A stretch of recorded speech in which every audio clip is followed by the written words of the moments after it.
vigtigt at have en mand, der arbejder godt for de studerende. En mand, der har kontakt til byens øvrige beslutningstagere. Hej, jeg hedder Lasse. Jeg skal også bestyrelse på SDU.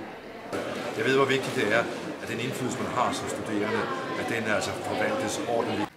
Hvert år bruger universitetet 45.000 kroner på at tvangsindmelde alle studerende i en organisation, der kaldes DSF. Penge, der ellers skulle være brugt til FC Campus, fredagsbar eller lignende. Men i stedet bliver de brugt til at trykke aviser, som man aldrig ser noget til.